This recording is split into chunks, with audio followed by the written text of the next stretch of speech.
I want to welcome to the program, here in studio, the illustrious Attorney General Bill Barr. Welcome. Thank you very much. It's great to be here. Oh, listen, it's a pleasure to have you here. This is fun. Obviously, you're selling a book, One Damn Thing After Another, which the title is fantastic, and you explain that. Yeah. As someone who has watched a ton of your interviews, I was pleased to read this book because it actually contains more than the first 7 pages of the book itself, where it explains the sort of end of your tenure with the Trump administration. But it turns out you got, 400 pages of additional material to go through. So hats off for being able to suffer through all the interviews that you have. Thanks. Thank you. This is what boils down to me, and this is what I've admired about you for a long time. You seem to give zero shits about what anybody thinks. I think that's true. Is that a fair assessment? That's fair. So, look, I think people who haven't read your book would say, okay, well, that's probably a product of somebody who's had a long career. They're at the end of their career, and they've kind of just decided that they're going to call balls and strikes, and that's it. But it seems like you've had that sort of throughout your career. From the very beginning throughout, you've been a bit of a contrarian. To some extent, I think that's the way I was raised, really. I grew up in an academic family in the Upper West Side of New York. We were Republicans in Bella Abzug's district. She was a socialist. And when our family went to the polls, people would say, "Oh, here come the Republicans, all 6 of them." They turned out 100% this year. But my parents always taught me from the beginning. Taught all of us in the family, don't care what other people think. We don't want to hear what other people are doing. Do what you know to be right, and so that's the way we've always been. Well, you certainly have done that. One thing that struck me is that you have some. You're obviously an intellectual guy. You're a practical guy, which I glean you've got from your mother. Right. That's right. But you have some observations about the threat of the modern left that I think is really interesting in this book, and I wonder if you want to help explain that a little bit to our audience. Yeah, I think we've really reached a tipping point on the trajectory of left-wing politics in this country. I think, basically there are 2 traditions in the West. There is what I call the Anglo-American political tradition, which maximizes personal freedom, limited government, and so forth, that evolved very painstakingly over centuries.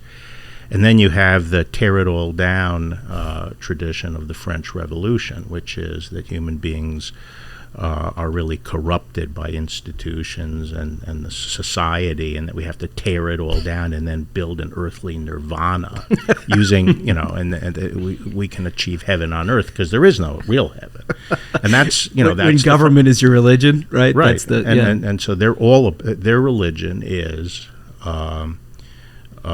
essentially secular materialism, the idea that they're on the right side of history, and that history consists of tearing down what's here today, all human conventions, traditions, and institutions, and creating some perfect society, which of course has undergirded communism, socialism, always. And they're very good at tearing down, but they've never created anything that works. And so they have... The reason things are so bitter today is, and I said it's no longer a fight within the family; it's a feud between 2 very different families, and because they have left the liberal democratic tradition. So we're no longer talking about a spectrum within the liberal tradition, people a little bit more to the left, people a little bit more to the right. We're talking about them leaving that tradition altogether, and they have adopted the totalitarian temperament that involves. They're against free speech. They're not even engaging in discussion of ideas. They have, basically either silence you or attack you ad hominem. But I haven't heard a real substantive discussion from the left in 30 years. I think that's a really interesting thing, and I think I want to hear your thoughts. So Vox had an article they wrote recently about Elon Musk starting to take an interest in Twitter and what that could mean. It says, but it's difficult to tune out Elon Musk, which underscores the reach he has as a famed tech entrepreneur and wealthiest man in the world. If his recent tweets are anything to go by, Musk is suggesting that he'll try to use his stake in Twitter to turn it into the ultimate bastion of unhindered speech, which is the opposite. being seen as a speech. threat. Yeah, right. It's pretty. Yeah, first, not many years ago, I mean, when I was younger, it was sticks and stones can break your bones. The idea that speech is dangerous to anybody is sort of ridiculous. And the answer to speech that you don't agree with or think is wrong is more speech. Right. And, people don't understand what the whole idea of the marketplace of ideas was supposed to be. The framers believed, there was objective truth. They didn't believe that, all views are necessarily as good as every other view, but they felt that truth would rise to the top through a free market of ideas and through the give and take of debate. And people don't understand that. Yeah. Well, one of the things that I thought was interesting is you actually put some framework in there about the enforcers of the modern left. Right. Right. Namely the media. Right. And now corporations. And now corporations, which I was going to say, I thought one of the most interesting paragraphs you had in there was specifically calling out how corporate America and the media have sort of joined together to try to limit speech, limit any sort of actions that fit outside of a progressive narrative. Right. And the corporate alliance has really come about, as I say, because it goes back to the idea that everyone wants to be in the cool crowd. They want to be with it. This is a deep-seated need of many people. You don't seem to have that, by the way. Yeah, I was handing out Barry Goldwater literature in 1964 in the Upper West Side of New York. And people that champion of lost causes. people that decide to pick up bagpiping at a young age don't tend to want to be in the cool crowd. Right. But as I say in the book, most people, can grow beyond that by the end of high school. But there are a lot of people in the C-suite in corporate America that just want to be cool. Yeah.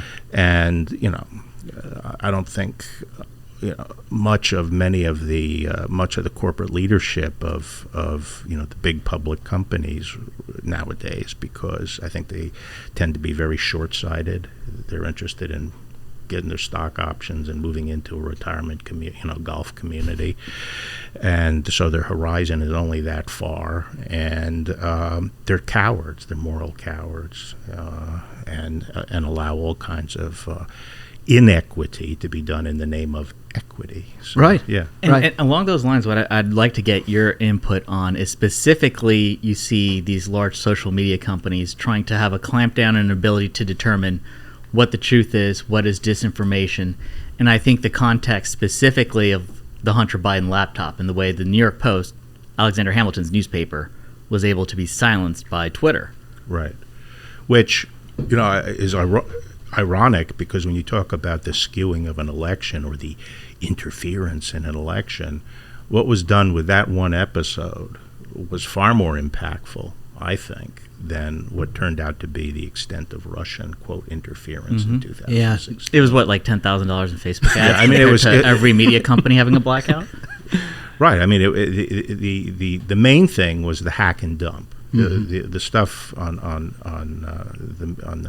the internet was de minimis, but and what was the hack and dump? It was stealing some emails that showed there was fighting going on between Hillary Clinton and Bernie. Surprise! It's a primary. And I'm not saying that wasn't wrong. Of course, it was wrong, and it was meant to embarrass Hillary and hurt Hillary. But look what they did with the Hunter Biden's laptop. Completely suppressed it, so that most people weren't even aware of it. And polls show that 1/6 of Biden's supporters would have not voted for him had they known about that. That's pretty impactful. Is that one of all the concerns that you have now that you're away from the office? How high does that rank in terms of your concerns about American democracy, our ability to purvey information in a real way, as opposed to, look, we used to do this between 5 media outlets, a couple of networks, and everybody. It was conventional wisdom left, but you kind of knew how to handle it. Now, when you have everybody sort of banding together to do something like what you just talked about with eliminating any discussion of Hunter Biden's laptop, is this just alarming as hell from your perspective?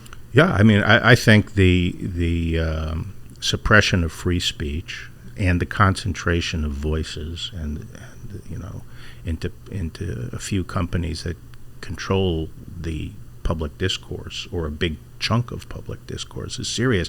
But it's one of multiple problems. Like most serious problems, it has a lot of different facets to it. Another one is the collapse of our educational system and the creation of zombies. I mean, a robust, rich public discourse is largely wasted on people who, don't really care about ideas and just follow the conventional wisdom or what they're told to believe by their peers and by the idiots on the university faculties. Right. Do you think also the flip side of that Hunter Biden laptop story, the flip side of the media, was also, people in the law enforcement and intelligence services, organizations you're obviously very familiar with, who decided to take a public stand and declare something Russian disinformation that they had no knowledge of whether that was true or not?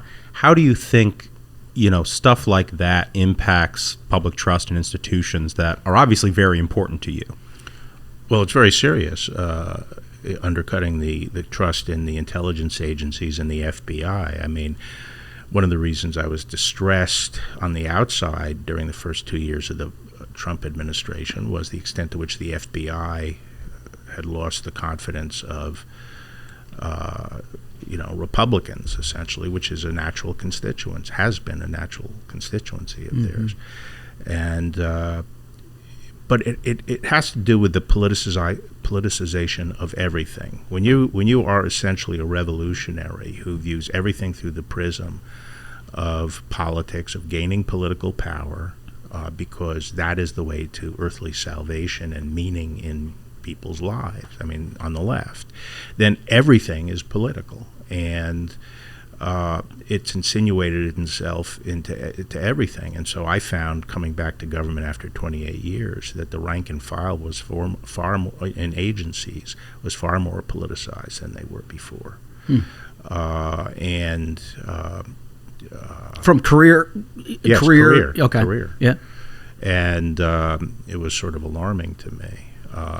Now, a goodly number still were thoroughly professional and could make the calls without allowing their politics to affect it to one degree or another. But there was an increased number of people who I thought were acting in a partisan fashion. Yeah, you mentioned in your book George H.W. Bush, when he took over the CIA, basically just came in. Yeah. Right? And just sort of directed the CIA. Right. With somebody else's staff, essentially. Right. And could operate that way. Yeah, he came in with just his personal assistant.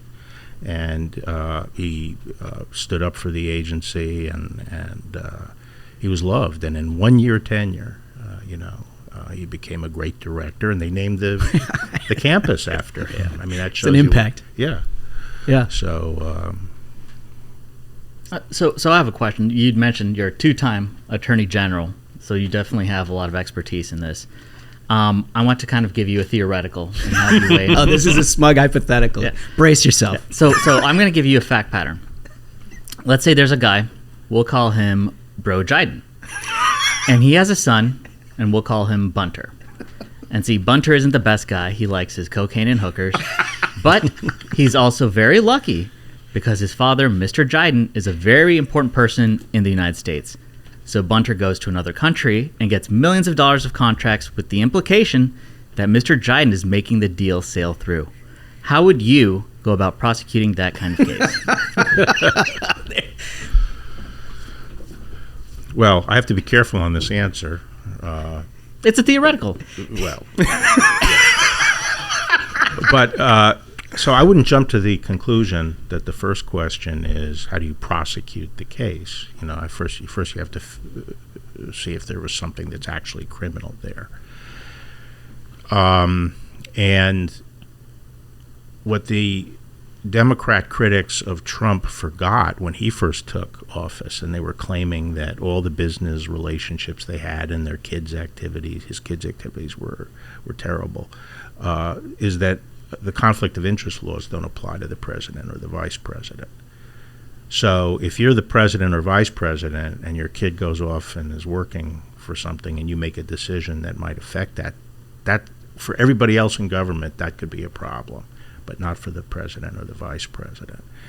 So just the fact that he's making money, and even though it looks like selling the office or monetizing your father's office, it wouldn't necessarily be a crime. Which is interesting. I was just going to say, because I think you go in several places throughout your book and delineate the difference between ethics and legality, right? Yeah. I mean, this came up in the context of Comey, Yeah. for example. Yeah, well, I one of the things that's most frustrating for me is people on the Republican side of things acting like a lynch mob. The ugliest characters in any Western movie are the lynch mob. They're usually ignorant and they have no sense of justice. The criminal justice process, to me, is a specialized arena where we purposely make it very hard to prove a crime against somebody. The standard is the highest it can be, proof beyond a reasonable doubt. That's the evidence you need. And the department says we don't bring cases and indict people unless we think we have that evidence sufficient to prove that crime. So you're talking about an arena in which it's very hard to prove criminal liability. And one of the things I think both parties have done, the Democrats started it, but the Republicans have caught up, is to try to use the criminal justice process as a political tool. And what they end up doing is, instead of actually getting the facts out that show perhaps moral corruption, they shift the focus from that as to whether or not the crime has been committed. And then it becomes, is the person going to be indicted? And if they're not indicted, then everything's hunky-dory. And as a result, they never get the facts out. So I think both the Republicans have been making this mistake, which as soon as something bad happens, they make the issue whether people are going to be indicted. Now, I understand there's a thirst for people getting their due, but that's a process that takes time. It doesn't go according to the political schedule. If we enter into a world where the Department of Justice, drops indictments because of the political calendar and their political effect, that's a very bad thing. So right now the left is hammering away at Merrick Garland because they want him to get scalps. Right. And we're sitting there. We don't want him to do, we want him to be fair to people and actually make sure the evidence is there before indictments are brought. And that was the position I was in Attorney General. And you talk about this, obviously, on the Comey issue of choosing not to, prosecute James Comey. Right. On a particular issue, which was the unauthorized disclosure of information. So just to go back to that January 6th meeting at Trump Tower. You're talking about the initial meeting. Yeah, talking about the Pete tape. Yep. Donald Trump gets, elected president of the United States. He's president-elect at the time. All of these former intelligence and DOD and law enforcement officials, they're signing public letters saying he should never have his finger on the button. Clearly, a lot of these people oppose him. I'm just trying to, for our listeners, put you in the frame of mind of Donald Trump, president-elect. And James Comey walks into Trump Tower. Congratulations, Mr. President-elect. Did you pee on some Russian prostitutes? Did you? There's this dossier of information, and I'm disclosing it for your benefit because the media has this, and I don't want you to be caught unaware. But he doesn't tell Donald Trump at the time that this is opposition research from the Clinton campaign, which we found out from Bruce Orr's testimony because his wife Nellie Orr worked for Fusion GPS. Right. That in the summer of 2016 he had told people at the FBI, the provenance of this is Hillary Clinton, and we should be skeptical of the material therein. He doesn't tell the president-elect that information. And then, of course, it gets leaked out after the fact, justifying, the media hook that they were looking for. And I understand that there were people who Donald Trump was listening to outside of the administration who are expecting these prosecutions and indictments, and it's all what you can prove, obviously, as you've said here in the book.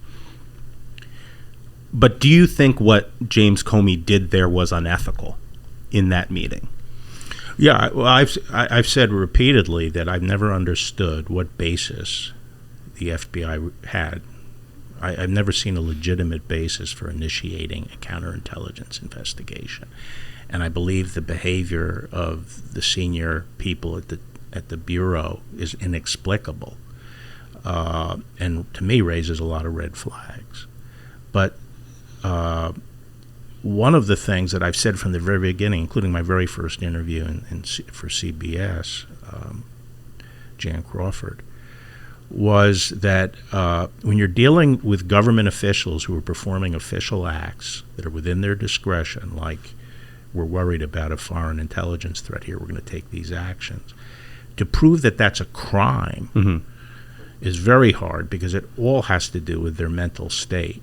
And unless you can find some really, clear-cut evidence of what that they had a corrupt mental state, it's virtually impossible to establish. Which is the principle behind my ability to say that Volume 2 of the Mueller report about the president's obstructive acts many of those could be disposed of because they didn't have evidence of corrupt intent. So you and I could look at the pattern of events, the actions of the FBI, and I think a lot of normal people would say they know exactly what happened there. But for people to reach judgments like that in everyday life, who lives their lives based on proof beyond a reasonable doubt of everything they believe? Zero. Okay? Right. So if someone has been prosecuted and gets acquitted of pedophilia, you're not necessarily going to hire them as a babysitter just because they were acquitted, right? That's how people make decisions, and we have to remember that. And so I think one of the important things of accountability is going to be the Durham Report, which whether or not he can, apart from whether he can indict people, will tell the story. And I think that will speak volumes as to what actually happened there. Did you have, getting to the Durham Report, when you authorized all of that, did you have an inkling that the origination of all of this was exactly what we've now come to find out, that there was this Sussman character and their interaction with the FBI was, undisclosed at some... You had enough information at that point to know that John Durham was going to get to something. It just would take some time. When I appointed him? Yeah. Yes, I knew that he was turning up things that I thought were... could bear fruit. Because the reason I find this so fascinating is because at the time, the conventional wisdom was entirely 180 degrees in a different direction in terms of what happened with Russiagate. Even when you came out and had your press conference before the Mueller report and clearly delineated what it says and what it doesn't say, which, God bless you, by the way, even then, there wasn't the suggestion that all of this was basically an Oppo, or could have been an Oppo campaign that started with the Clinton campaign and basically wrapped in the Department of Justice and everything else. That was still undisclosed as of 6-8 months ago, essentially. Well, officially, in other words, but internally, you had some idea. But I give credit to a lot of the Republicans in Congress, on the House side particularly, but also some of the senators who uncovered a lot of this during the first 2 years of the Trump administration without the help of, subpoenas in many cases. Yeah. Yeah. Like that, we had Kash Patel on who talked about Devin Nunes. I think Devin Nunes and that group really developed a lot of information. And by the time I came, when this first popped up, I was obviously in the private sector. I was very suspicious of the whole thing. You wrote a memo.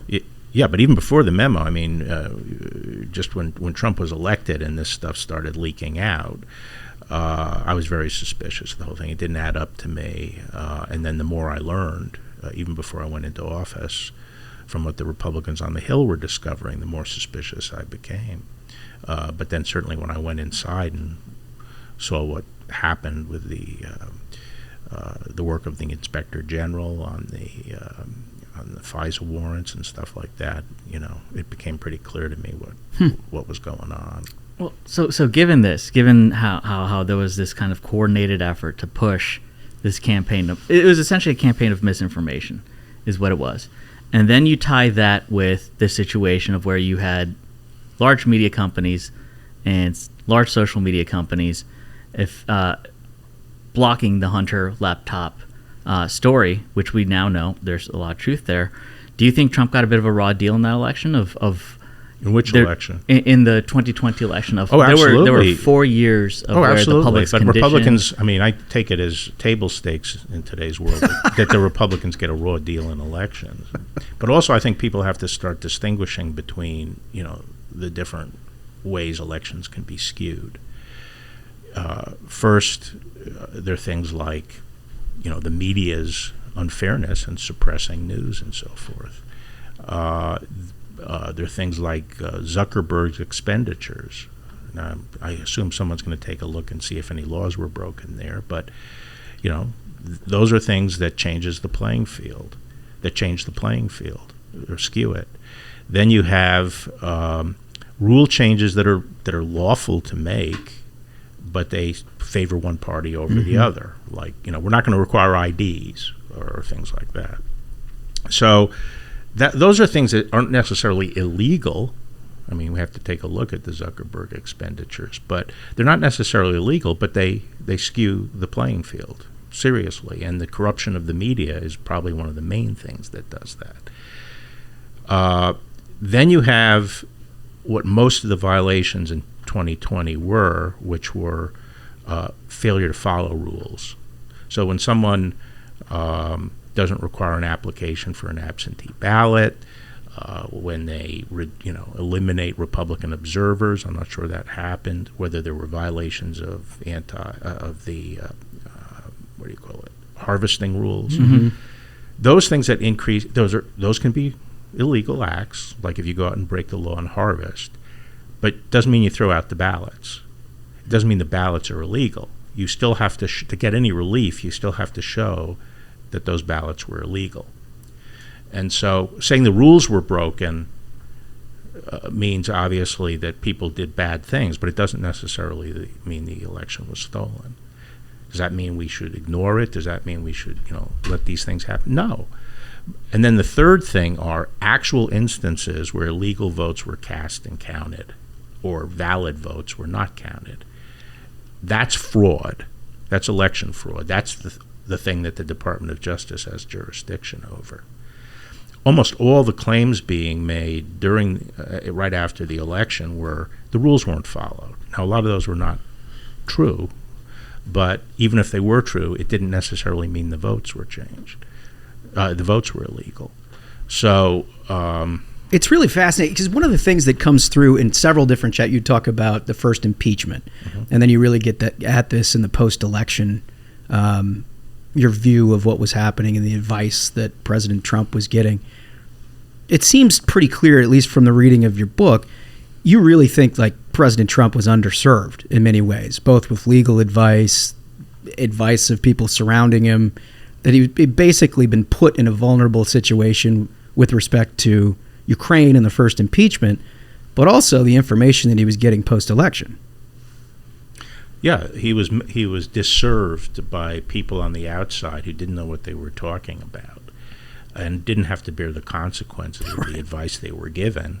Go and seize the machines, go do this, go do that. And it was like the people who were advising, to send the 82nd Airborne into Portland, Oregon, when that was sort of the last vestige of that would have been a good election. I could have, you would have had every city in the United States, resume rioting, and we would have run out of regular troops to put out in the field. So fighting ourselves in the middle of an election year. So there were all these Well, I say he was disserved, but he does have this penchant for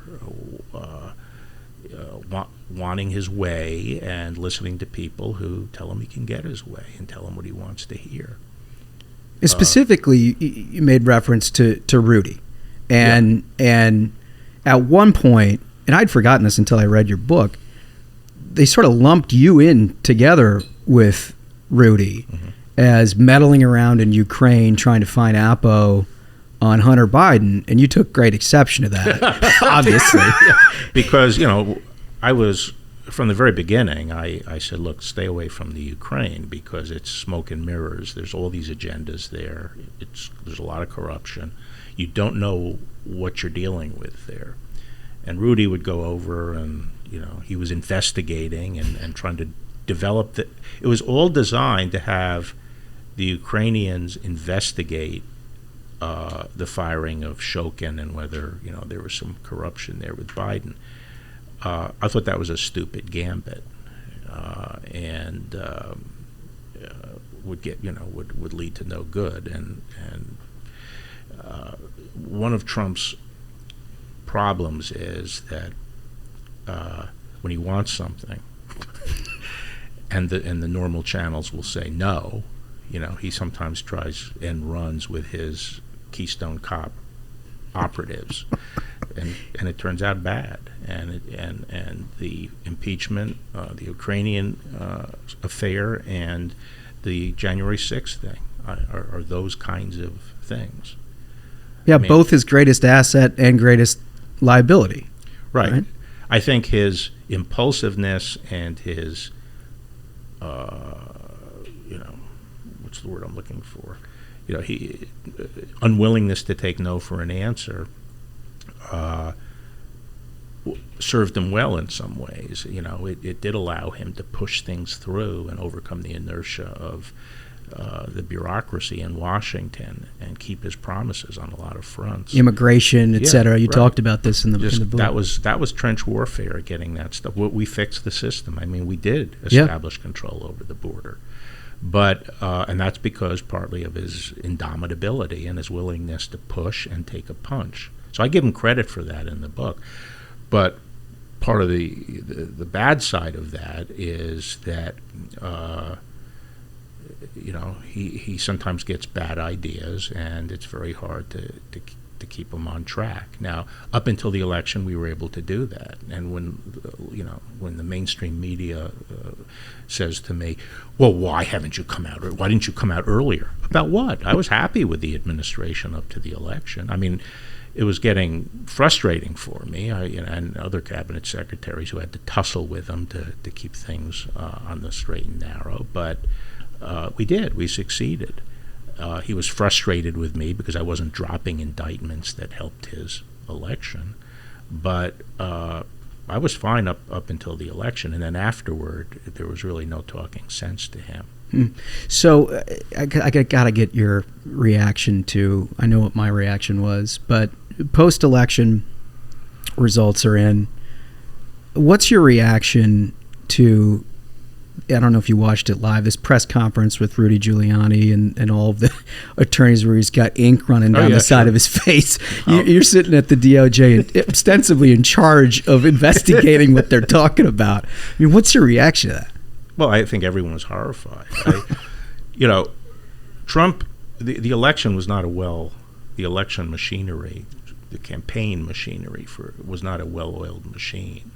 They ran out of money in the middle of the election. They had tons of money. They ran out of money.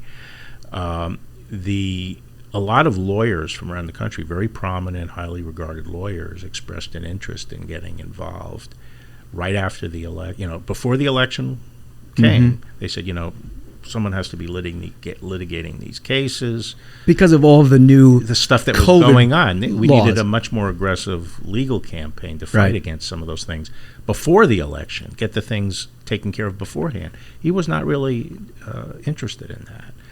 I know a lawyer who went to him in the spring of 2020 and said, look, I think there's a case to be made down in Georgia, and I think we need to, I'm going to win this election. I'm going to get my base out and so forth. So some of the unpreparedness, I put it, it was him. And so. And out-lawyered at some point. But then as soon as he said, then a lot of lawyers called up before the election and said, look, there could be a ugly after-election thing here, another hanging Chad type situation.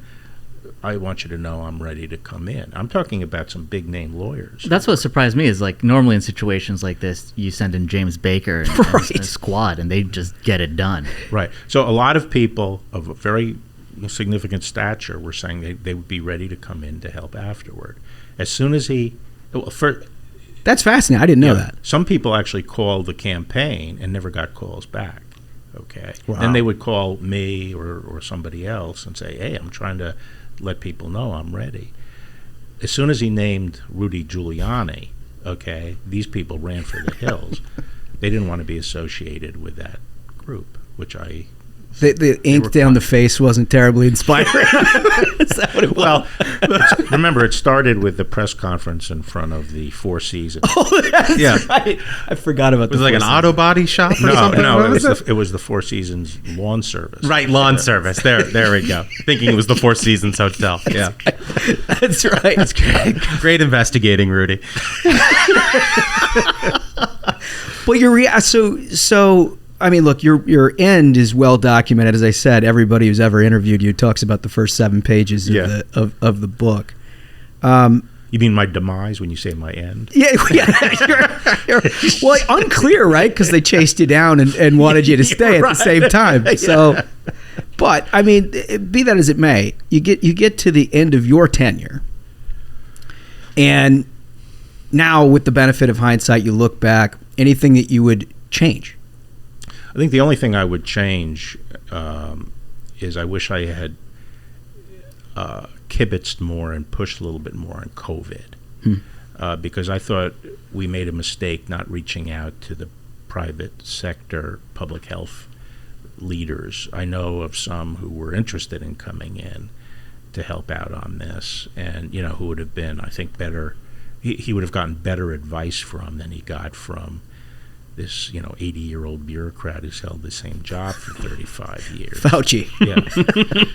And I thought he empowered Fauci by putting him up there and made him the face of COVID. He created Fauci. He didn't have to. He could have brought in a little panel, special advisors on this thing. He didn't do that. And boy, did Fauci relish that opportunity. I mean, I don't think there's a cats. sharper political operative. It's certainly The not way a that guy works, it's health something mind. Well, it was to be fair, it's obvious. I mean, anyone with perception would see, right up front what this was all about, which is it's all about Fauci. So, I think that was a mistake. And maybe I and others should have been a little bit more forceful on that. But looking back, one of the reasons I'm irritated with the president is because a lot of people, not just me, but a lot of people worked very hard, despite all the unfairness toward him. He could have won that election, and COVID was not the reason he lost the election, in my opinion.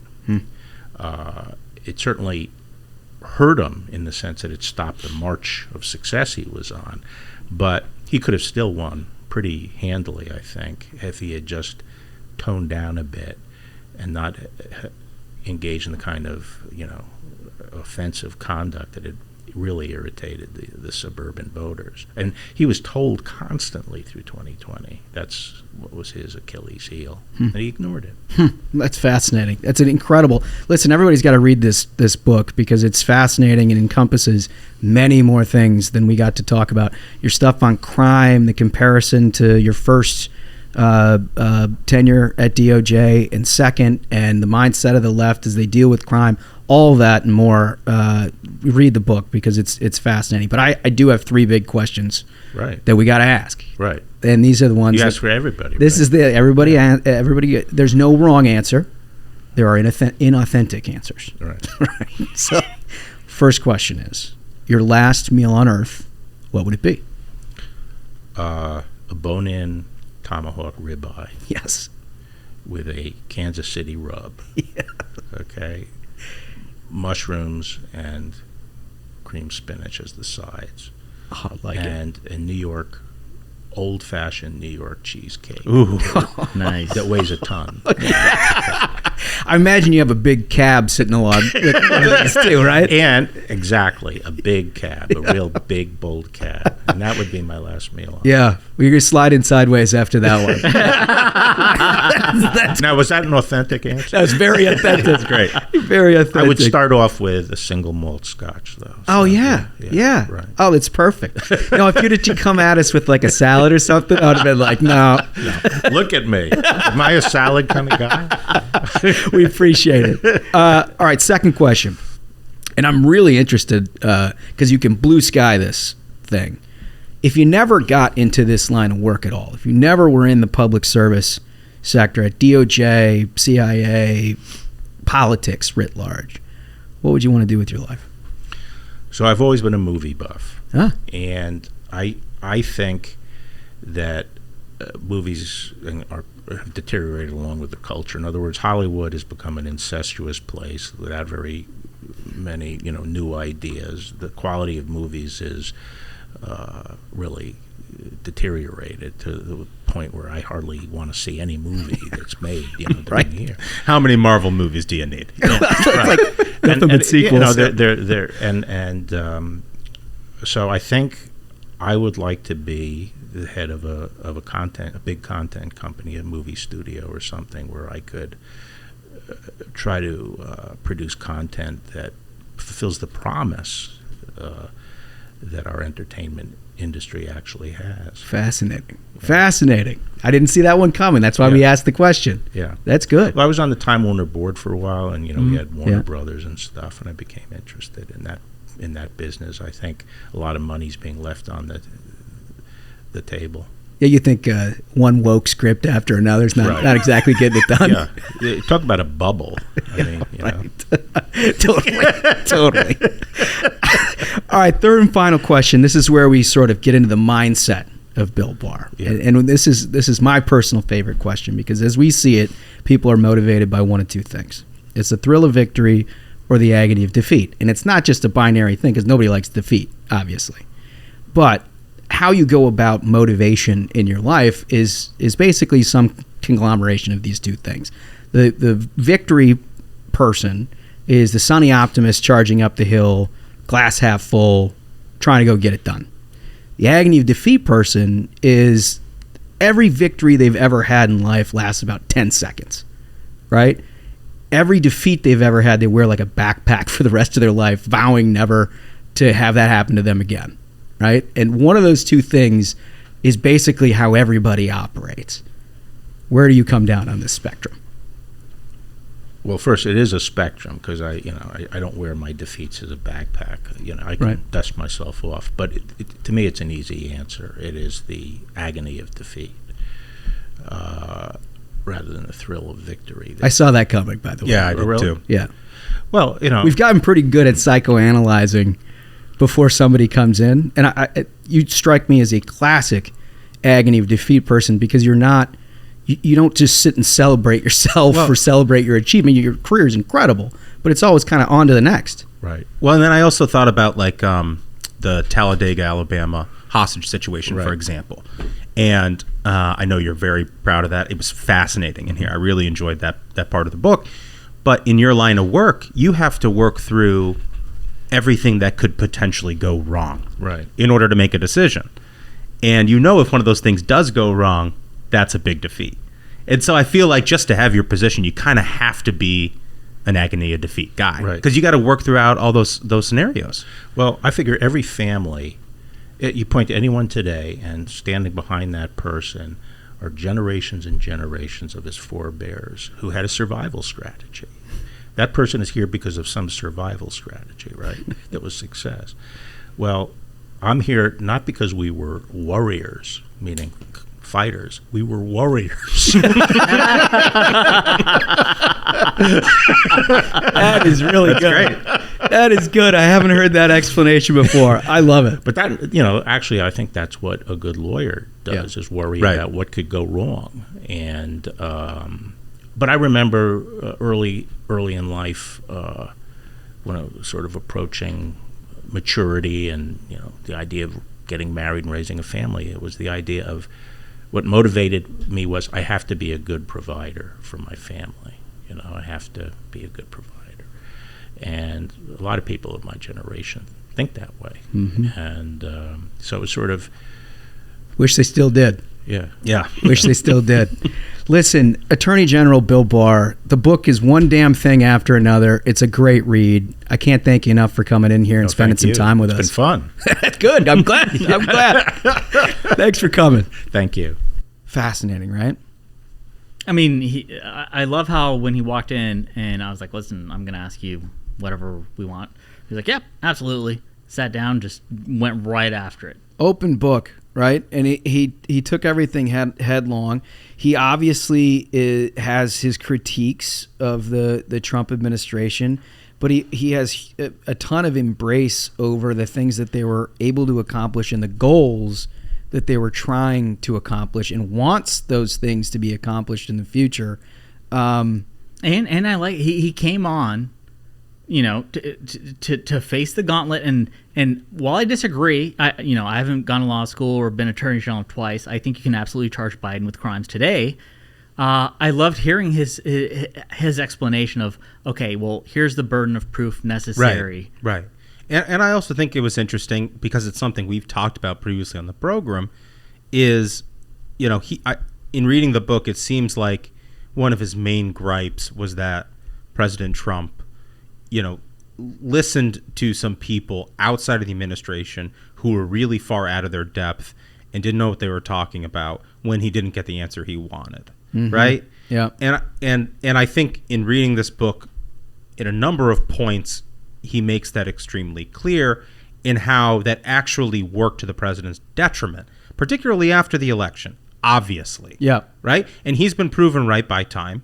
Yeah. Oh, listen, you ought to read the book. And I don't say that about everybody who comes on. You really ought to read this book because it's about so much more than what the media has proclaimed this to be in just the Trump criticisms. Right. It has a lot of depth and a lot of context to it. I found it totally interesting. And there you go. Another banger of an episode, gentlemen, if I must say so myself. Great to be back on. Great to be with you all in the studio. So, until next time, minions, keep the faith, hold the line, and own the libs. We'll see you on Tuesday. Stay ruthless.